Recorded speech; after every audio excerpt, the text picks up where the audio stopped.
I guess for the market being set, you're kind of forced to pay these guys a lot because of what other teams do with their own players. And I think this is just me. Like, the first thing that popped in my head is, okay, Kyler Murray got extended. This is not good for the Ravens, I think. I think this is just like setting another kind of bar of like what Lamar Jackson might set here. So, but anyways, we're going to ask the question here, how are the Cardinals going to do this season? What do you think, Yams? Yeah, well, kind of what you said is it's not good for the Ravens, right? But it's a petty market. As you can see, when they're getting paid, it's like $100,000 more, so it's not a big deal. I mean, maybe $100,000 is a big deal, but that's kind of like the petty market that I'm seeing. Now, Kyler Murray is a decent quarterback. Something about him, though, I don't know if he's that special to be top 5, at least for now. Cardinals did lose some key contributors to the team. Christian Kirk, he's gone. Chandler Jones, he's gone. DeAndre Hopkins, he's basically gone for the half season. He's suspended, so they obviously are going to miss a key player there. They'll have a rough start in the beginning, and I did say in the previous podcast that the Cardinals need a strong start to have a strong season. But I think with the return of Hopkins in the middle of the season, I'm hoping to see that they do rack up a whole bunch of wins throughout, the middle of the season. With all that said and done, I do think they'll have a decent record. They are an okay team. They'll probably have a double-digit wins again like they had last year. I think they had 11-6. But they'll still be third in their division.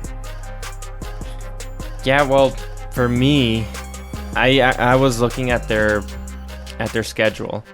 And for the Arizona Cardinals, I have them starting 0-3, actually. They start with Kansas City, the Las Vegas Raiders, and the Los Angeles Rams. So I have them starting 0-3. Then after that, I have them winning 6 straight games.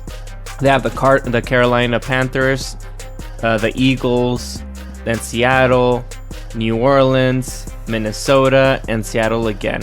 They might lose one of those games, but that's how I have it for now.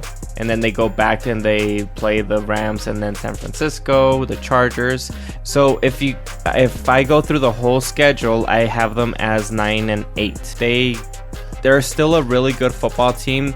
They just need to get a little bit more chemistry and finish those games so they can get to that next level. I'm looking at his salary. His salary is going to be around $46.1 million, which makes him the second highest player league-wide behind Aaron Rodgers, which is $50.3 million. And it also puts Murray barely ahead of Deshaun Watson with $46 million. And Patrick Mahomes is getting $45 million. So I personally don't think he's worth as much as what, Patrick Mahomes and Watson and all of those players got. I think it's interesting because sometimes I hear about how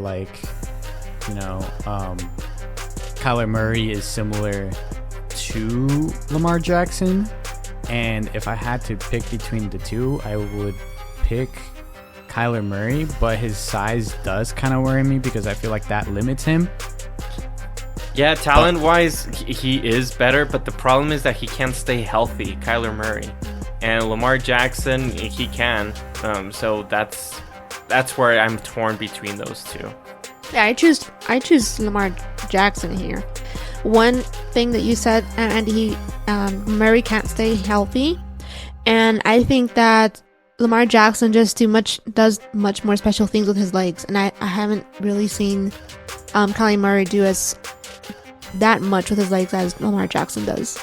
Not as much as Lamar Jackson, but he does use his legs. He's very quick and he gets first downs. Yeah, when he has to, but yeah. not as much as Lamar Jackson, that's for sure. Yeah, for sure. And I think he's more accurate than Lamar Jackson.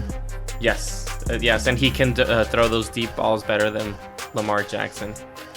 And probably like what we were saying in our prior episodes, maybe that's the reason why Hollywood Brown left. And look where he landed, the Cardinals. So.